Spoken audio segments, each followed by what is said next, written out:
It's Anessa Goodhazard here, the founder of Peak Heritage Consulting Limited, where my focus is to empower families to be stewards of their land, business, and legacy. And I'm really excited to have collaborated on a project with my dad, Merle. So we thought, why not have this in our family farm office to show real life?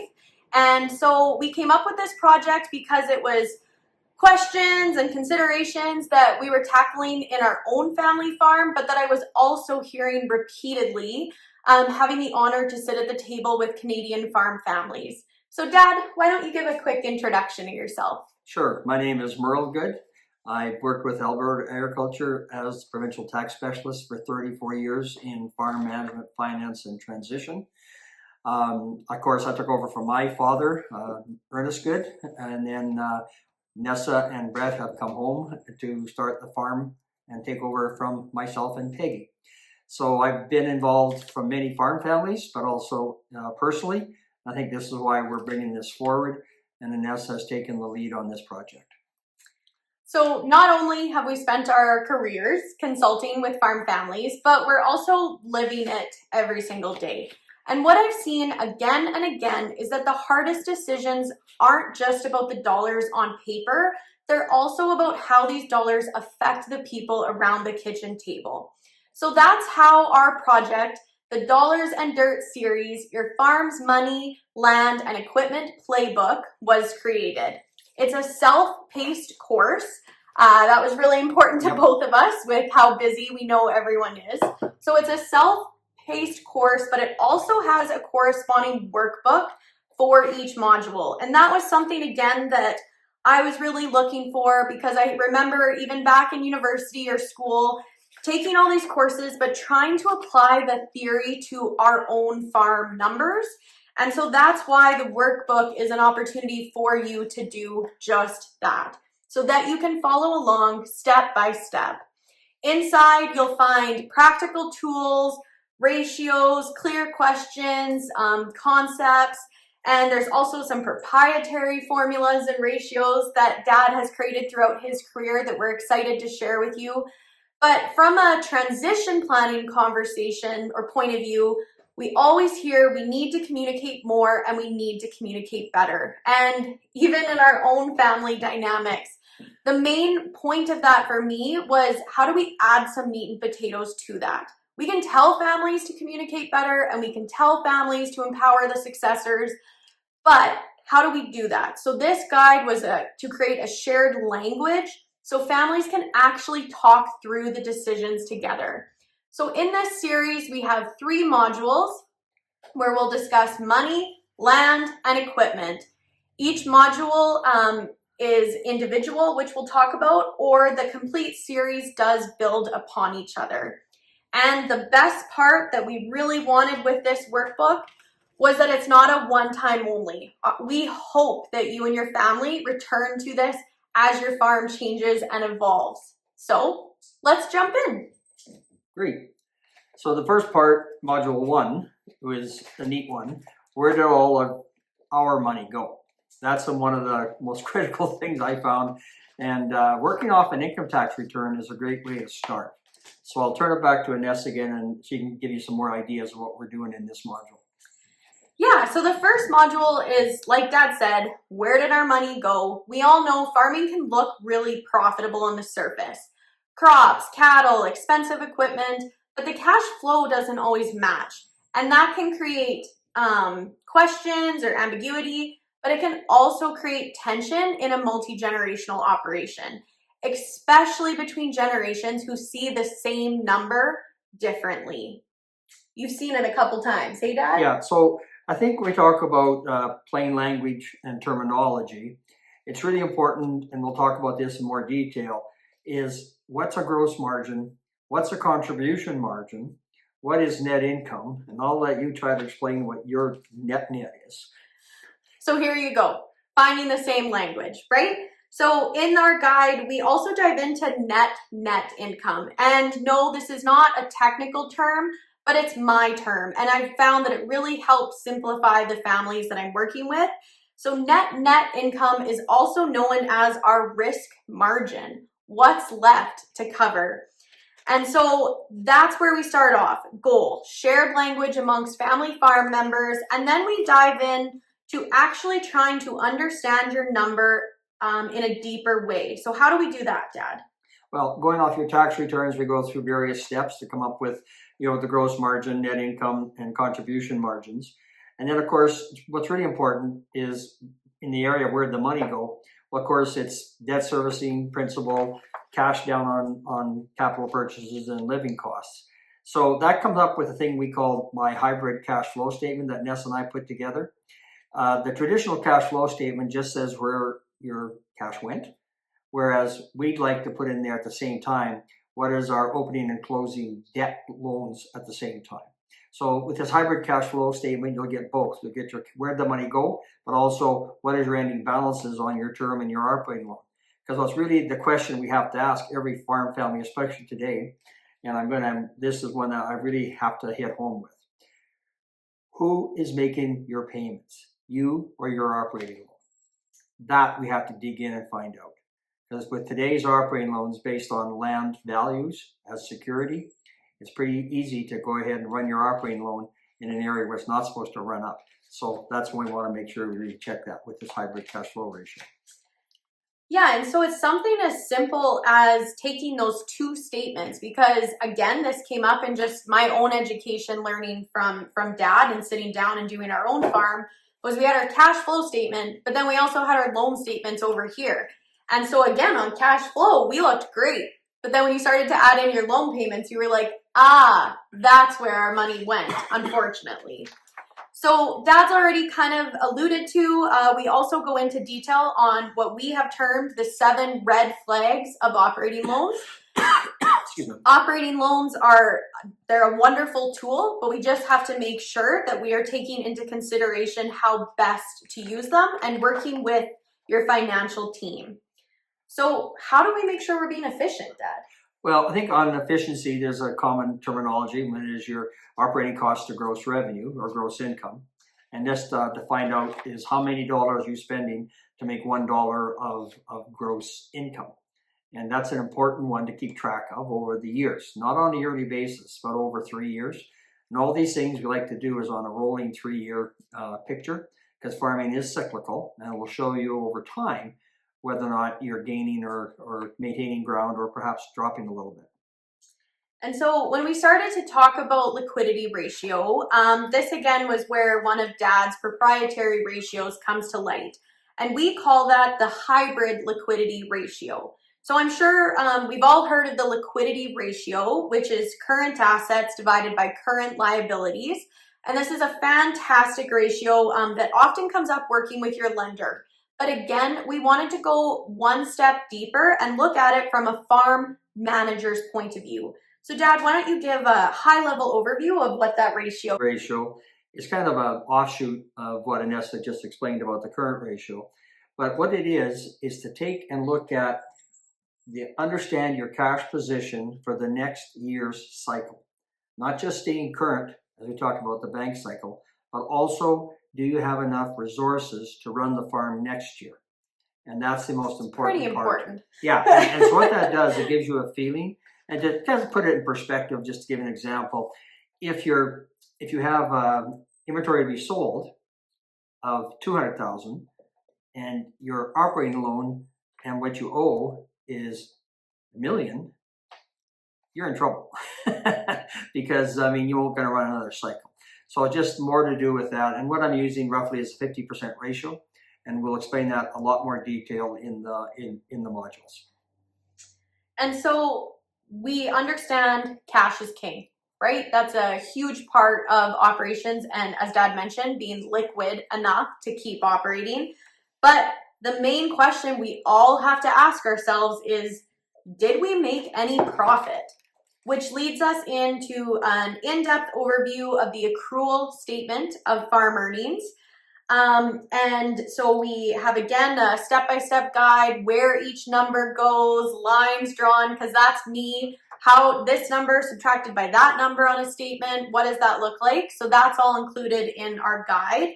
And then what was very important was we then take the cash and the accrual and say, okay, what is a very important indicator of that combined? Because again, I feel we have a tendency to look very siloed. This is my cash position, this is my accrual position, but the power is looking at both statements together to determine your long-term viability, which is certainly done in this guide. And so, Dad, what's kind of the last topic we talk about in Module 1 of financial awareness and literacy? So, Dad, how about you do a quick overview of our last section of the financial literacy and awareness Module 1, debt and lease payments? So on debt and lease payments, I had the good fortune of listening to a very, very renowned financial expert in agricultural economics. That was Dr. David Cole of Virginia Tech. And through my tenure with Alberta Agriculture, he did a lot of seminars. And I found his knowledge very, very interesting and right on target for Alberta as well.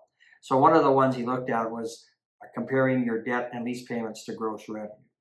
And so when I started working with Nessa on this, the first thing she said is, where do I get these? And so, Nessa, where do you get these numbers?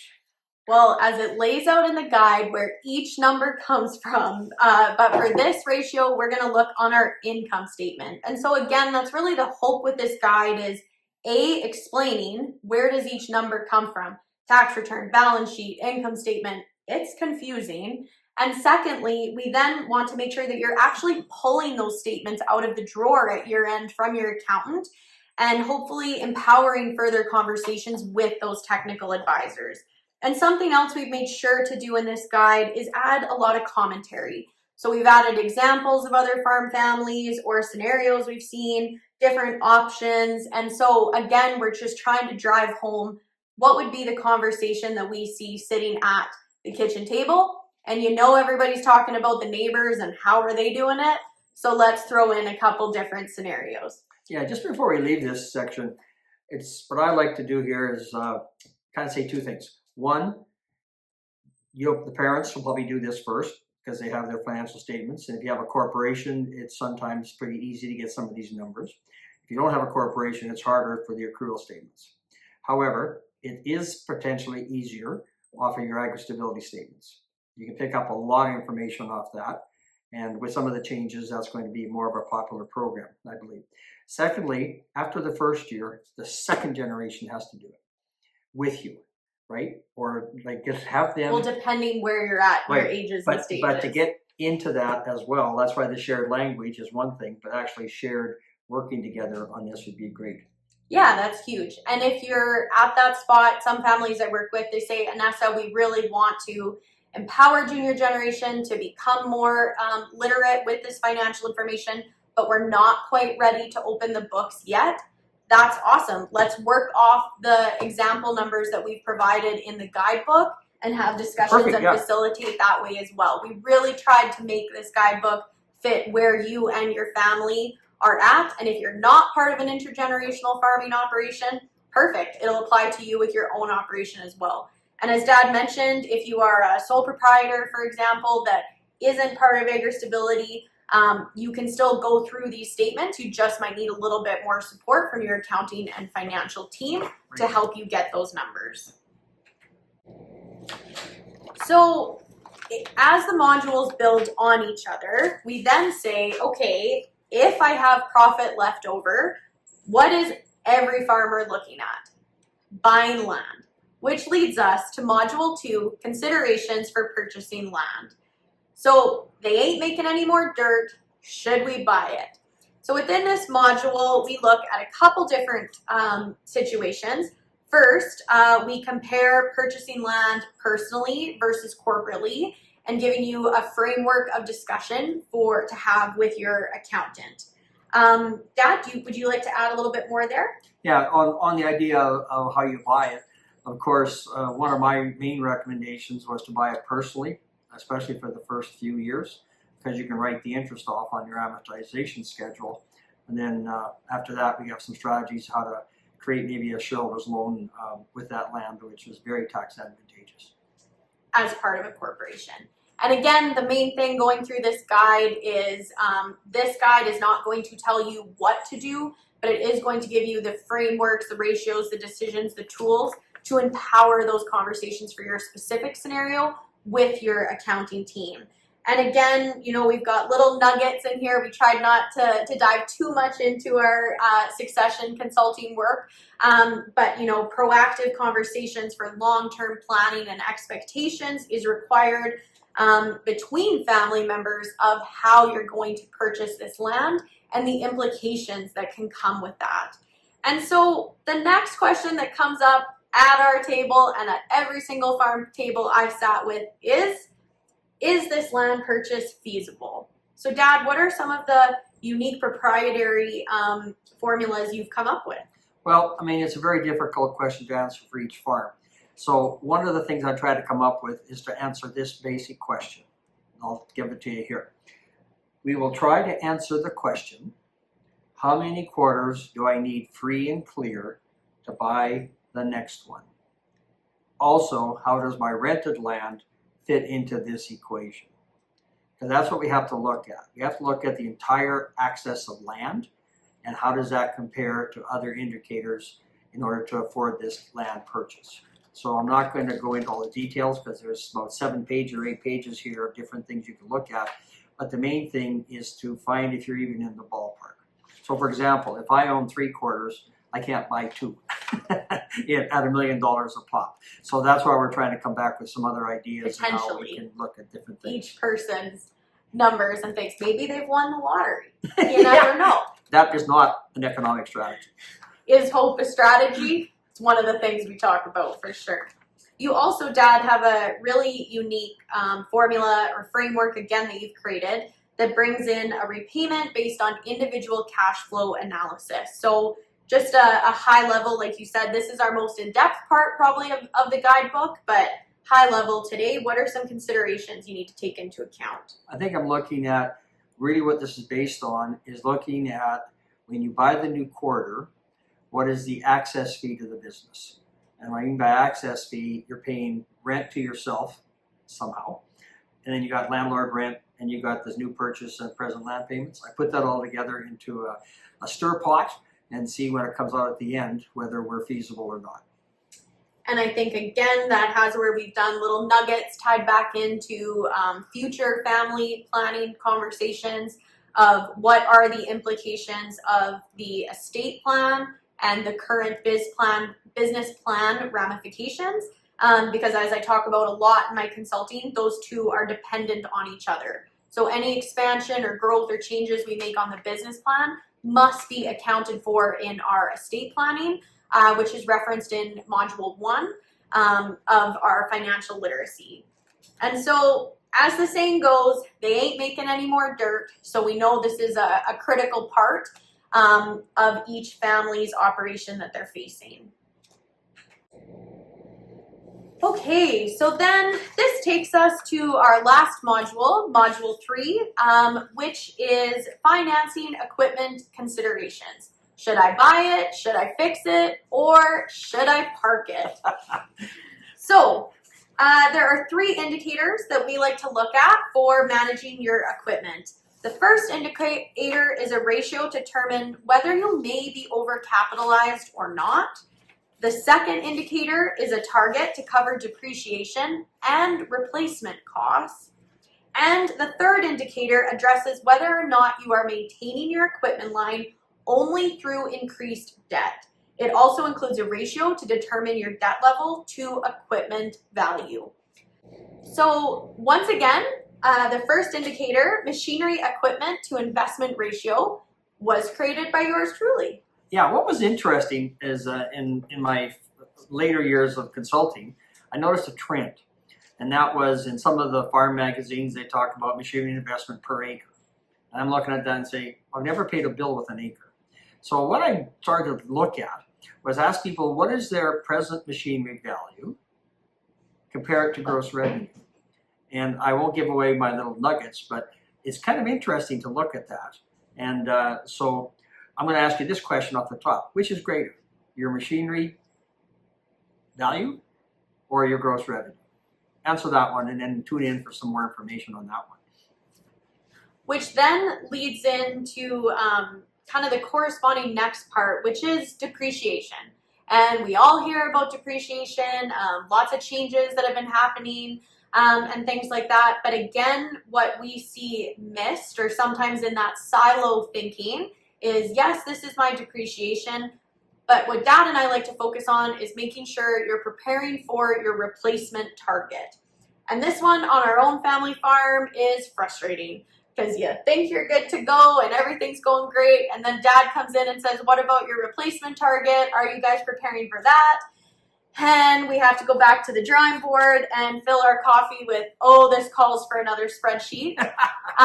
But we have tried to simplify this and bring the concept in. So again, Dad, what is management depreciation? Well, see, in the textbooks going through my ag econ degree, it's the value today, subtract your salvage value, divided by your years. So that was your ratio of how much depreciation was on a percentage basis. But as every farmer knows, that doesn't count. You have to have another allowance for replacement cost, which is exceedingly becoming more difficult with the technology and the additional costs that these manufacturers want us to maintain. So we'll put that together. Like technology. The technology and damn electronics everywhere. So it's to try to keep track of that and see how we're tweaking that to make sure we're kind of still keeping up with the equipment. And on the other hand, if we don't, and nothing wrong with this, if you want to live off your depreciation, but it's got to be that's a time commitment with your family that's saying, hey, I expect to exit so many years from now and no one's coming back to the farm. Well, living off depreciation makes a lot of sense. But those two concepts we have to look at and get a handle, because the equipment costs today are outstanding, large, and it's important that we get a handle on those costs and are we meeting those targets. And our last one is trade-ins and debt, right? Because we all know this is a huge factor that comes in. We're trading in, but also how are we compensating for that next larger purchase price? And so this one, again, was the question: does buying equipment with trade-ins and debt count as maintaining your machinery investment? So this is kind of a yes, no, It's a tricky question, and we'll have to delve into that. But the one thing I want to make sure on this one is that if you're using a lot of debt capital to buy equipment, which a lot of farmers are presently doing, nothing wrong with that. But I've got to make sure one thing happens. I mean, with this book, you'll find it and you'll be able to figure it out. Just make sure you don't stack, where you come back and say, hey, look, this purchase is going to be really, really important. Let's do this one. But then let's not maybe stack two or three together. And that's where you start getting the very large equipment debt because you made too many purchases in such a short time frame.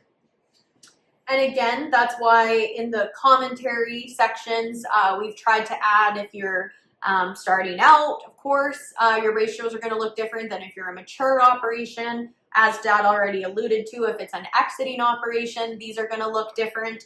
And so again, under this heading, we also have a ratio there where we compare debt to equipment value and kind of a rough benchmark after years of consulting of where we think that's going to look. And again, the power in this is when you see how your operation has come up in the benchmark. That again is trying to empower these conversations of communicating more, communicating better, not only with your family members, but with your lender, with your accountant, with your financial planner. Really adding some meat and potatoes to those conversations was our goal. So we've now talked through the complete Dollars and Dirt series, your farm's money, land, and equipment playbook. We've talked about money, land, and equipment, the three pillars that we believe shape the future of every family farm. And personally, kind of one of my mantras that I've been saying for a long time is, are we setting the successor up for success? I personally believe the competitive advantage going forward is going to have junior generation that is very strong at managing their operation. And so that's where we hope that this can be a great tool in that development. We talked through the entire guide, which is a combination of the three modules together. But we also recognize that some people may not be looking for that and may be looking for a specific module. So as a result, we also offer each module individually to purchase, as well as its own corresponding workbook. These modules don't make decisions for you, but they give you benchmarks, ratios, and guideposts to ask better questions and see where the risks really are. What I want to iterate here a little bit is what I saw with the second generation. They sit back and say, how do they do it? How do they know? Like what kind, tell me the magic formula.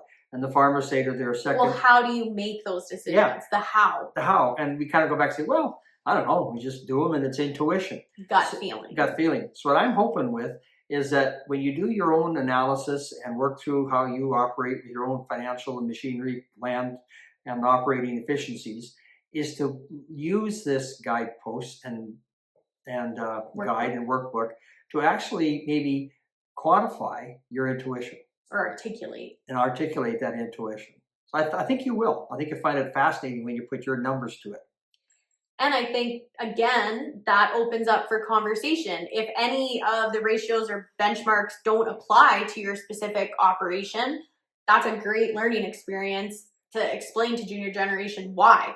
This is why our operating efficiency ratio is different in this area. This is why we're super efficient here, but maybe we're not as efficient here as the standard because this is a geographical obstacle that we face.